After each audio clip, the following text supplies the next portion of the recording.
আসসালামু আলাইকুম, সবাইকে স্বাগত জানাচ্ছি বিডি ভিউজে। আপনাদের সাথে আছি আমি সুরভি দিবা।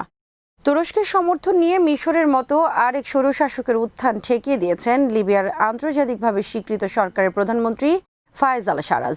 তবে সম্প্রতি নাটকীয়ভাবে তিনি পদত্যাগের ঘোষণা দিয়েছেন।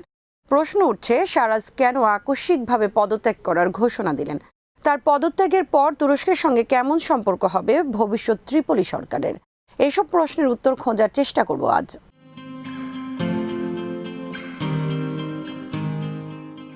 মাত্র কয়েক মাস আগের কথা, লিবিয়ার রাজধানী ত্রিপলি দখলের দ্বারপ্রান্তে ছিলেন দেশটির যুদ্ধবাজ ও স্বৈরতান্ত্রিক সামরিক নেতা খলিফা হাফতার।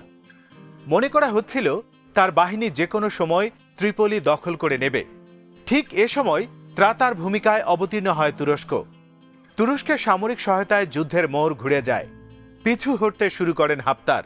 এর ফলে মিশর, ইসরায়েল, সংযুক্ত আরব আমিরাত ও সৌদি আরবের সমর্থনে মধ্যপ্রাচ্যে আর এক স্বৈরশাসকের উত্থানের সম্ভাবনা তিরোহিত হয়ে যায়।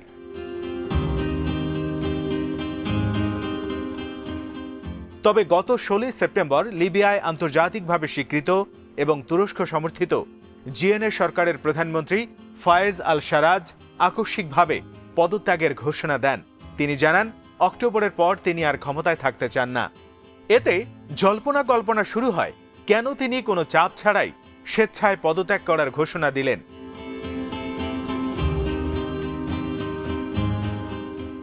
অবশ্য সারাজের পদত্যাগের আগেই একই ঘোষণা দিয়েছে তার প্রতিপক্ষ ও খলিফা হাফতারের সমর্থনপুষ্ট সরকার। তবরুক ভিত্তিক সেই সরকার ইতিমধ্যে পদত্যাগও করেছে।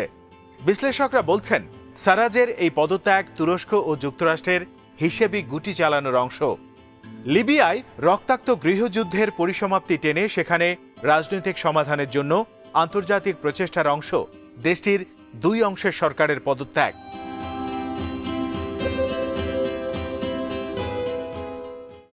লিবিয়া নিয়ে তুরস্কের অবস্থানকে সমর্থন করে যুক্তরাষ্ট্র, কারণ ওয়াশিংটন চায় না মধ্যপ্রাচ্যের আরেকটি দেশে রাশিয়ার প্রভাব বাড়ুক।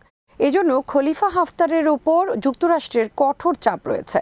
এর ফলে হাফতারের সমর্থনপুষ্ট সরকার পদত্যাগ করেছে। ঠিক একইভাবে রাজনৈতিক সমঝোতার অংশ হিসেবে সরে দাঁড়াচ্ছেন সারাজও। ফলে লিবিয়ার শিগগিরই যে নতুন নির্বাচন হওয়ার কথা, তাতে হাফতারের কোনো স্থান হবে না, থাকবে না সারাজও।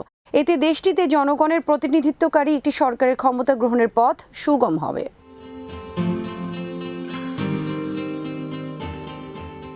তুরস্ক ও যুক্তরাষ্ট্র পরিকল্পনা অনুযায়ী সম্ভবত সারাজের পদত্যাগের ঘোষণা দিয়েছেন। মিশর ও আমিরাতের ইচ্ছে ছিল সেখানে স্বৈরাচার হাফতারকে বসানো। তাদের সে খেলা ভণ্ডুল হয়ে গেছে। সারাজের পদত্যাগের ঘোষণায় দুঃখ প্রকাশ করেছেন তুর্কি প্রেসিডেন্ট রিসেপ তাইপ এরদোয়ান।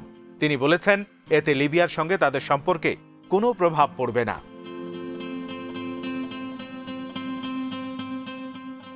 ইরাকি রাজনৈতিক বিশ্লেষক মেহমেত বুলোভালি বলেছেন, রাশিয়া, ফ্রান্স, আমিরাত, সৌদি আরব ও মিশরের সমর্থনপুষ্ট হাফতারের বিদায় হচ্ছে।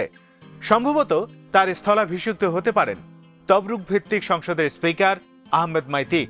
তার নেতৃত্বে গঠিত সরকারকে জাতিসংঘ ও আন্তর্জাতিক সম্প্রদায় স্বীকৃতি দিতে যাচ্ছে। অর্থাৎ ত্রিপলি শাসনের ভার তার কাঁধে তুলে দেয়া হতে পারে।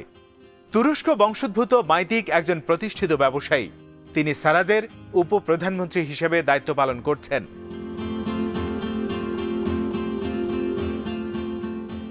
তার নেতৃত্ব নিয়ে বিদেশি শক্তি কোনো প্রশ্ন না তুললে তিনি গৃহযুদ্ধের অবসান ঘটিয়ে দেশটিতে শৃঙ্খলা ফেরাতে পারবেন বলে আশা প্রকাশ করেন বুলোভালি।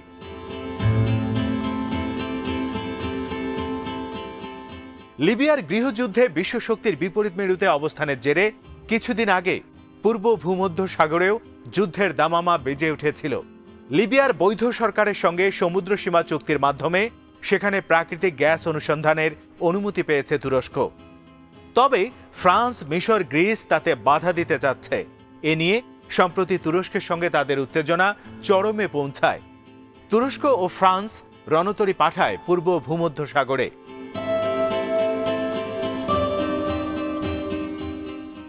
সম্প্রতি উভয় পক্ষই সুর নরম করেছে। ফ্রান্স ও গ্রিস বুঝতে পেরেছে যে চাপের কাছে মাথা নত করার পাত্র নন তুর্কি প্রেসিডেন্ট এরদোয়ান।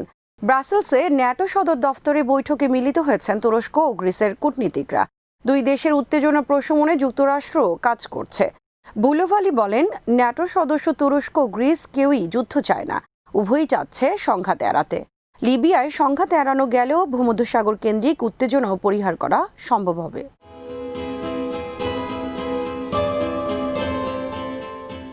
অনেক বিশ্লেষক মনে করেন, লিবিয়ায় উভয় পক্ষের সরকারের পদত্যাগের এই কৌশল আমেরিকার। তারা চাচ্ছে লিবিয়ায় রাশিয়ার আধিপত্য বিস্তার রোধ করতে। তবে ফ্রান্স, রাশিয়া ও আমিরাত নতুন এই রাজনৈতিক সমঝোতাকে ভণ্ডুল করে দেওয়ার চেষ্টা করতে পারে। তবে বুলোভালির বিশ্বাস, সেটা করা তাদের পক্ষে সম্ভব নয়। প্রেসিডেন্ট এরদোয়ানের মুখপাত্র ইব্রাহিম কালিন বলেছেন, সারাজ আগামী মাসে পদত্যাগ করবেন বলে ঘোষণা দেওয়ার পরও দেশটির জাতীয় সরকারের প্রতি সমর্থন অব্যাহত রাখবে তুরস্ক।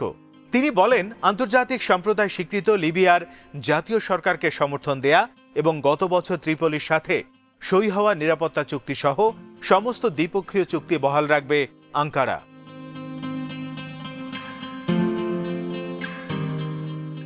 ইব্রাহিম কালিন বলেন, লিবিয়ার রাজনৈতিক ঘটনা প্রবাহ এসব চুক্তির উপর কোনো প্রভাব ফেলবে না, কারণ এ সমস্ত সিদ্ধান্ত দুই দেশের সরকারের মধ্যে হয়েছে, কোনো ব্যক্তির সাথে নয়।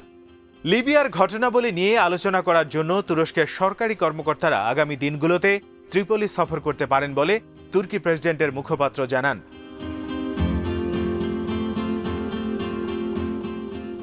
এদিকে লিবিয়ার উপর আরোপিত জাতিসংঘের অস্ত্র নিষেধাজ্ঞা ভঙ্গের অভিযোগে তুরস্কের একটি প্রতিষ্ঠানের উপর ইউরোপীয় ইউনিয়নের আরোপ করা নিষেধাজ্ঞার নিন্দা জানিয়েছে আঙ্কারা। তুরস্ক বলছে, এই পদক্ষেপ ইউরোপীয় জোটটির দ্বৈতনীতি এবং পক্ষপাতমূলক অবস্থান।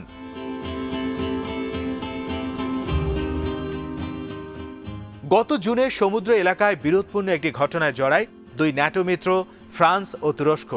ওই ঘটনায় যুক্ত ছিল তুরস্কের আভারসিয়াজ শিপিং কোম্পানির মালিকানাধীন পরিবহন জাহাজ সিরকিন। ওই কোম্পানিটি সম্পদ বাজেয়াপ্ত করেছে ইউরোপীয় ইউনিয়ন।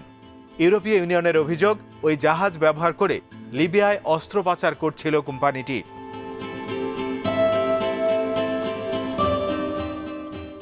অস্ত্র পাচারের অভিযোগ অস্বীকার করে আঙ্কারা বলছে, জাহাজটি মানবিক ত্রাণ পরিবহন করছিল। তুরস্কের পররাষ্ট্র মন্ত্রণালয়ের এক বিবৃতিতে বলা হয়, লিবিয়ায় যুদ্ধরত পক্ষগুলোর কাছে অস্ত্র পৌঁছানো ঠেকাতে ভূমধ্যসাগরে নিয়োজিত ইউরোপীয় মিশন হাফতারকে পুরস্কৃত করছে আর জাতিসংঘ স্বীকৃত লিবিয়ার সরকারকে শাস্তি দিচ্ছে।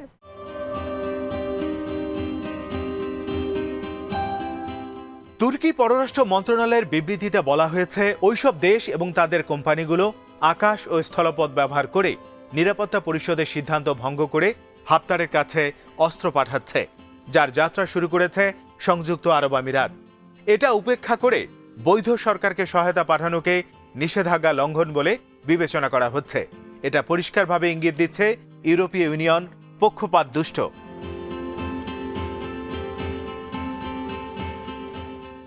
তুরস্কের কোম্পানির উপর নিষেধাজ্ঞা আরোপ ছাড়াও ইউরোপীয় ইউনিয়ন লিবিয়ার দুই নাগরিক ও আরও দুটি কোম্পানি, কাজাখস্তানের সিগমা এয়ারলাইন্স এবং জর্ডানের মেড ওয়েব শিপিংয়ের বিরুদ্ধেও একই ব্যবস্থা নিয়েছে। তুরস্কের বিবৃতিতে বলা হয়েছে, পূর্ব ভূমধ্যসাগরের উত্তেজনা নিরসনে যখন উদ্যোগ নেওয়া হচ্ছে, তখন এ ধরনের সিদ্ধান্ত দুর্ভাগ্যজনক।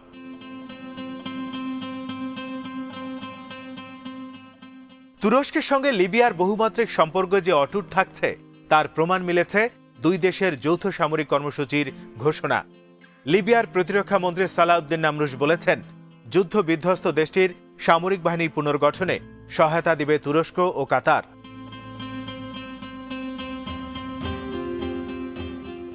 এক বিবৃতিতে নামরুশ বলেছেন, লিবিয়ার সশস্ত্র বাহিনী, আকাশ প্রতিরক্ষা, নৌবাহিনী, বিশেষ ইউনিট ও সন্ত্রাস দমন ইউনিট পুনর্গঠনে দুই দেশের মধ্যে নানা ধরনের কর্মসূচি নেওয়া হয়েছে। গত আগস্টের মাঝামাঝি এ নিয়ে তুরস্ক ও কাতারের সঙ্গে লিবিয়া সরকারের চুক্তি হয়। তুরস্ক লিবিয়ার সেনাবাহিনীকে নিয়মিত বাহিনী হিসাবে প্রতিষ্ঠায় সামরিক সহায়তা ও প্রশিক্ষণ দেবে।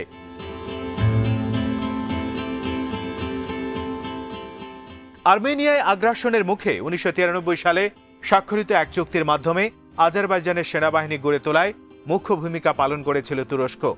সেই মডেলই অনুসরণ করা হবে লিবিয়ায়। এখন আজারবাইজানের সামরিক বাহিনী আর্মেনিয়ার চেয়েও শক্তিশালী বলে মনে করা হয়।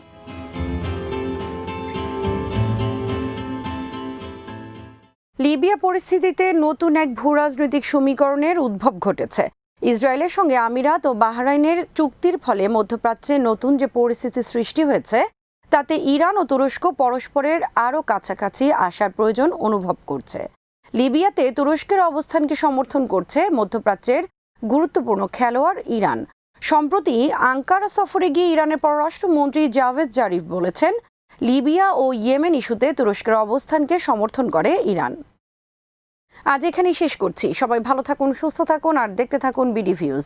চ্যানেলটি ভালো লাগলে সাবস্ক্রাইব করুন। সংযুক্ত থাকুন আমাদের ফেসবুক পেজে। আমাদের ওয়েবসাইট bdviews.net ভিজিট করুন। আল্লাহ হাফেজ।